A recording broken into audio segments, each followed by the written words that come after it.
Hello friends, आपका स्वागत है आपके अपने चैनल पर। और आज हम सबसे पहले चर्चा करने जा रहे हैं आपके साथ निफ्टी बैंक पर। लेकिन निफ्टी बैंक पे भी मैं अगर आपके साथ चर्चा करूं तो बेईमानी होगा। आज चर्चा हमें करनी चाहिए निफ्टी बैंक पे नहीं, बल्कि एक ऐसी खबर के ऊपर जो कल बड़ा इम्पैक्ट डाल सकती है। जो इंडेक्स का हैवी वेट शेयर है एचडीएफसी बैंक लिमिटेड। देखिएगा, ये जो शेयर है ये पिछले 5 साल में मात्र 40% रिटर्न इसने दिया। और ये शेयर अभी पूरी बुल मार्केट के अंदर जो है पीछे ही रहा है। हालांकि बहुत बार हमने 52 वीक लो के आसपास जब भी एचडीएफसी बैंक गया तो हमने आपके साथ चर्चा की कि यहाँ पे डाउनसाइड रिस्क कम है और एक अच्छा अपसाइड का मार्जिन बनेगा जो कि 10% तक हो सकता है। तो हालांकि इस बार भी इसने तकरीबन 15-20% की रिटर्न लोअर लेवल से दी है। और कहीं आज अगर हम ये कहें कि निफ्टी या बैंक निफ्टी जिन मुकाम को हासिल कर पाया है वो पिछले एक महीने के दौरान एचडीएफसी बैंक की रैली का ही जो है कमाल है। और बहुत बड़ी रोल जो है एचडीएफसी बैंक ने दिखाई है निफ्टी बैंक में, फाइनेंशियल निफ्टी में और निफ्टी में। हालांकि निफ्टी की जो दूसरे कंपोनेंट्स हैं उनका भी बड़ा अच्छा कंट्रीब्यूशन रहा है, स्पेशली रिलायंस का। तो अब बात यह है कि एचडीएफसी बैंक पे खबर क्या आ रही है। देखिएगा, एचडीएफसी बैंक में अगर फॉरेन इंस्टीट्यूशनल इन्वेस्टर्स की होल्डिंग 55% से ज़्यादा रहती है तो एमएससीआई इंडेक्स में इसका वेटेज बढ़ने की संभावना नहीं के बराबर रहती है। तो अगर 55% से कम शेयर होल्डिंग एफआईआईज की रहेगी तो एमएससीआई इंडेक्स के अंदर, यानी कि जो मॉर्गन स्टैनली का जो इंडेक्स है उसके अंदर इसका वेटेज बढ़ने की चांसेस बढ़ जाते हैं। अब वो चांसेस बढ़ने की वजह से अगर एचडीएफसी बैंक के एडीआर की बात करें तो अभी फिलहाल जब मैं रिकॉर्डिंग कर रहा हूँ 4% तेज है, क्योंकि ये जो आज रिपोर्ट आई है उसके हिसाब से फॉरेन इंस्टीट्यूशनल इन्वेस्टर्स की होल्डिंग 54.8% है। 54.8%, तो जो 55% का जो मार्क है उसके जस्ट बिलो है। तो यहाँ पर ऐसा खबरें हैं कि एमएससीआई के अंदर जो इंडेक्स है उसमें इनका वेटेज बढ़ सकता है और जिसकी वजह से काफ़ी ज़बरदस्त इनफ्लो जो है इसके शेयर्स में देखने के लिए मिल सकता है। और मार्केट पार्टिसिपेंट से मान के चल रहे हैं कि 10 से 15% का पोटेंशियल जंप इसमें आ सकता है। लेकिन मैं ये बात मानता हूँ कि ठीक है, ये खबर काफ़ी पॉजिटिव है और मीडिया में रिपोर्ट्स भी हैं, लेकिन उन सब के बीच में कुछ चीज़ें हमें और भी ध्यान रखनी चाहिए। पहली बात ध्यान रखनी चाहिए कि एचडीएफसी बैंक के अंदर जब मर्जर हुआ था तब आपको पता है कि मैं ऊपरी हायर लेवल्स के ऊपर मैंने जो अपनी चर्चा की थी फंडामेंटल बेसिस पे, मैंने कहा था कि ये प्राइस अभी सस्टेन नहीं करेंगे और वहाँ पर वो सस्टेन नहीं भी करे। और एक कॉन्ट्रा व्यू हमने लिया था उस समय पर मंदी का, और जब एचडीएफसी बैंक मंदी करता है तो हम उस पर कॉन्ट्रा व्यू लेते हैं तेजी का। अब यहाँ पर बाजार के अंदर अगर हम देखें तो एचडीएफसी बैंक अपने 52 वीक हाई से लगभग 30 रुपये दूर है। एक टेक्निकल बेसिस पर अगर हम देखें तो एक ट्रायंगल पैटर्न का ब्रेकआउट भी हो सकता है, वो भी टेक्निकल सेटअप बड़ा पॉजिटिव बन रहा है एचडीएफसी बैंक में। लेकिन उसके बीच में कुछ चीज़ें हमें और भी ध्यान रखनी चाहिए। पहली खबर आ रही है हमारे पास साउथ इंडिया बैंक से, और साउथ इंडियन बैंक ने आज अपने प्रोविजनल डेटा पेश किए। तो ग्रोस एडवांस जो उसका बढ़ के आया वो 2% बढ़ के आया, और 2 से 2.5% लगा लीजिए। और टोटल डिपॉजिट भी मात्र 2% भी नहीं बढ़े क्वार्टर ऑन क्वार्टर बेसिस पे, और कासा 32.08 से घटकर 31.87 हो गया। और ना करंट अकाउंट के ग्रोथ है, ना सेविंग अकाउंट में ग्रोथ है, ना लोन्स एंड एडवांसेस में ग्रोथ है। तो ये हालांकि साइज में छोटा बैंक है, लेकिन एक इंडिकेशन जरूर मिलता है। तो अल्टीमेटली बैंकिंग के लिए जो चैलेंजेस हैं वो डिपॉजिट के फ्रंट पर अभी भी रहने वाले हैं, तो वो एचडीएफसी बैंक के लिए भी हो सकते हैं।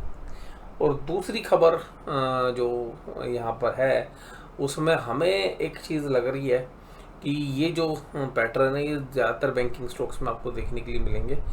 एवरेजली 2.5-3% की ही ग्रोथ हम लोन के अंदर और डिपॉजिट के अंदर देखने के लिए मिल सकती है। और जितना ही बढ़ रही है उतना तो देखिएगा इन्फ्लेशनरी प्रेशर भी है, तो एम्प्लॉय बेनिफिट एक्सपेंसेस और ऑपरेटिंग एक्सपेंस बैंकों के बढ़ते हुए नजर आएंगे। तो इसलिए अभी बैंकों में हाइज के ऊपर ऊपर बड़ी पोजीशन बनाना थोड़ा सा रिस्की है। अब बात करें दूसरी जो HDFC बैंक से रिलेट करती है, HDFC लिमिटेड और HDFC बैंक का मर्जर होने के बाद इनका जो होम लोन पोर्टफोलियो बहुत बड़ी मात्रा में बढ़ गया है। और दूसरी बात यह है कि उसमें नेट इंटरेस्ट मार्जिन घट जाता है। और तीसरी बात यह है कि वर्ल्ड में जब भी स्टॉक मार्केट में क्रैशेस हुए हैं किसी भी मंदी के कारण, तो वहाँ पे सबसे ज़्यादा जो होम लोन है उसके डिफ़ॉल्ट होते हैं। अगर हम 2008 की बात करें, जो US में सब प्राइम इशू हुआ था, वो भी हाउसिंग लोन के रिलेशन में था। तो जो मॉर्गेज लोन्स हैं और जहाँ पर इलिक्विड एसेट्स के सामने लोन दिए होते हैं, तो वहाँ पे बैंकों के लोन थोड़ा सा रिस्क होते हैं, तो एक पी वैल्यूशंस नीचे की तरफ मिलते हैं। तो मुझे लगता है कि HDFC बैंक का शेयर अब फेयरली वैल्यूड है। MSCI इंडेक्स की वजह से हो सकता है कि आपको कुछ पॉजिटिव देखने के लिए मिले, बट मुझे लगता है कि बड़े प्लेयर्स को ये खबर पहले से थी। अगर पिछले एक महीने के पैटर्न देखें तो 10-12-15% बढ़ चुका है शेयर। तो अब ये खबर बड़े प्लेयर्स के पास पहले से थी। अब रिटेल यहाँ पे कूद के शेयर लेगा, और मुझे लगता है कि जिन्होंने पिछले 1-1.5 महीने में माल खरीदा है वो HDFC बैंक में प्रॉफिट बुक कर सकते हैं। हालांकि 2-4% की तेजी भी हो सकती है इस न्यूज़ के बाद, और 52 वीक हाई को भी टच कर सकता है। बट लॉन्गर टाइम फ्रेम में फंडामेंटली काम करेंगे तो मुझे जहाँ पर लग रहा है कि जो provisional data south Indian bank है वो भी एक असर करते हुए नजर आएंगे। उसी तरीके का जो असर है वो बाकी बैंकों में देखने के लिए मिल सकता है। अब निफ्टी 50 आज फ्लैट रहा जद्दोजहद, और मेरा जो वीकेंड का जो एनालिसिस है उसमें भी हमने कहा कि अभी निफ्टी कंसोलिडेट करेगा, बैंक निफ्टी थोड़ा सा कमज़ोर हो सकता है। हालांकि आज 4 मजबूत कैंडल के बाद निफ्टी 50 ने पहली बार एक रेड कैंडल जो है यहाँ पर दी है। अब इसके बाद अगर हम देखें तो HDFC बैंक ही आज लीड कर रहा था, उसके बाद L&T, इन्फोसिस, TCS, रिलायंस जैसे शेयर्स थे। कमजोरी आ रही थी ICICI बैंक से, टाटा मोटर, बजाज फाइनेंस और SBI से। इसके बाद अगर हम बात करें advance decline ratio neck to neck थी। Small cap mid cap index आज माइनस में था। ऐसा लग रहा है कि बाजार के अंदर ये जुलाई का जो महीना है इसमें एक अच्छी खासी गिरावट देखने के लिए मिलेगी जब रिजल्ट सीजन शुरू होगा, क्योंकि एक ऐसे पैटर्न्स देखने के लिए मिल रहे हैं जहाँ पर ऐसा लग रहा है कि ऊपरी लेवल पे बहुत अच्छा डिस्ट्रीब्यूशन हो रहा है। HDFC बैंक या जो बाकी दिग्गज शेयर्स हैं उनको ऊपर खड़ा करके इंडेक्स को तो गिरने से रोका जा रहा है, लेकिन जो स्टॉक स्पेसिफिकली है वहाँ पर मंदी की पोजीशन शायद बड़े जो इंस्टीट्यूशनल इन्वेस्टर्स हैं वो बनाते हुए नजर आ रहे हैं। निफ्टी बैंक में आज वीकनेस भी देखने के लिए मिली है, इवन HDFC बैंक के चलने के बावजूद। कैंडल भी एक रेड कैंडल बनी है, बड़ी ज़बरदस्त बनी है।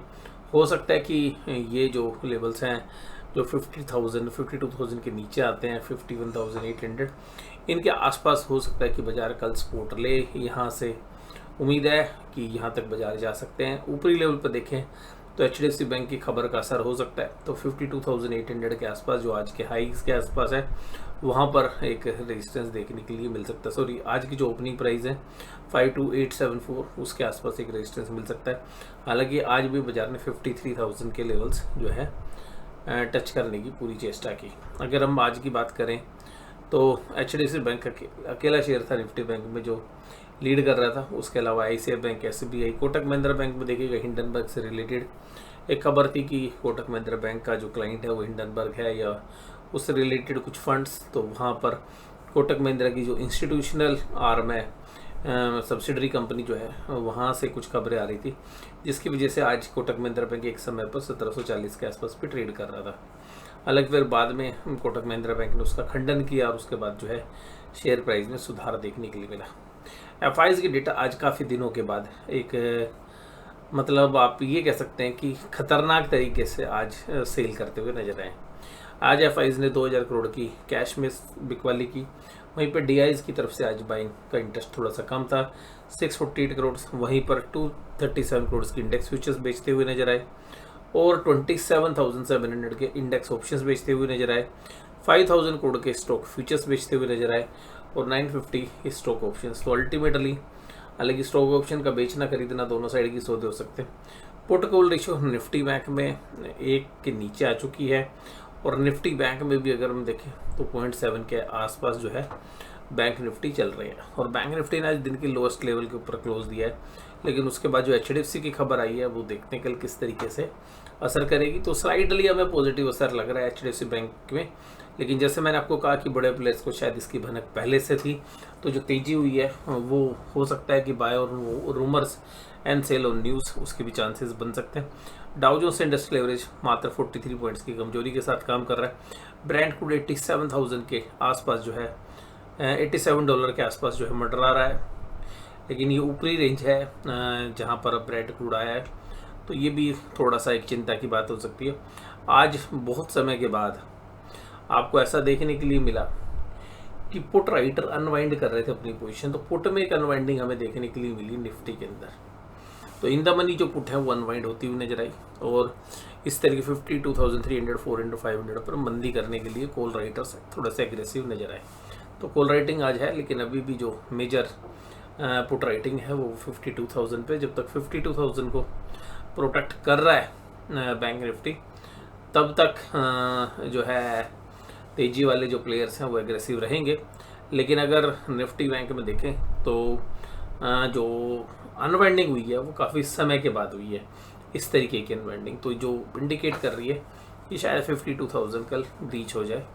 और इसमें जो है पूरा आपको वही फोकस करना पड़ेगा HDFC बैंक में, क्योंकि HDFC बैंक का जो वेटेज है निफ्टी बैंक में वो 20% से ऊपर है। तो कुल मिलाकर निफ्टी बैंक का वेटेज HDFC पे डिपेंड करता है। तो HDFC की चाल जो है कल भी जो है बहुत इंपॉर्टेंट रहने वाली है। और HDFC बैंक पे जिस तरीके की न्यूज़ अब देखते हैं इस न्यूज़ का कितना असर होता है। बट ये MSCI इंडेक्स में शामिल होने के लिए कोई पुख्ता नहीं है, इसमें भी चांसेस हैं। तो अगर हमें लग रहा है क्योंकि बहुत नियर मार्जिन के साथ 54.8 पे जो है शेयर होल्डिंग है, तो अभी देखना पड़ेगा कि मॉर्गन स्टैनली का जो इंडेक्स की जो रिव्यू मीटिंग होगी उसमें किस तरीके के संकेत आते हैं। पर बाजार एक बुल ट्रेंड में चल रहा है, तो हो सकता है इसको एक बार पॉजिटिव जरूर ले। अब अगर हम निफ्टी बैंक की बात करें, निफ्टी की बात करें, तो निफ्टी के अंदर जो है 24,100 के ऊपर और पुट राइटिंग थोड़ी सी ज़्यादा देखने के लिए मिली as compare to call writing. तो अल्टीमेटली अभी कॉल राइटर निफ्टी के अंदर इतने एग्रेसिव नहीं है। बैंक निफ्टी में हालांकि थोड़ा सा मंदी के संकेत मिल रहे हैं, लेकिन निफ्टी अभी भी शायद कंसोलिडेशन में रहे। और ये जो कंसोलिडेशन है या वो डिस्ट्रीब्यूशन है वो तो अभी आपको कुछ समय के बाद पता चलेगा। बट हमें लग रहा है यहाँ पे कि इन ऊपरी लेवल के ऊपर बड़े प्लेयर शायद अच्छी खासी प्रॉफिट बुकिंग कर रहे हैं, और फ्यूचर्स एंड ऑप्शंस में थोड़ा सा इस तरीके से पोजीशंस बना रहे हैं कि अपना अगर वो माल बेचें तो उस समय पर भी वो प्रॉफिट कमा सकें। तो आज की इस वीडियो में बस केवल इतना ही। वीडियो में जुड़े रहने के लिए आपका धन्यवाद। Thank you very much.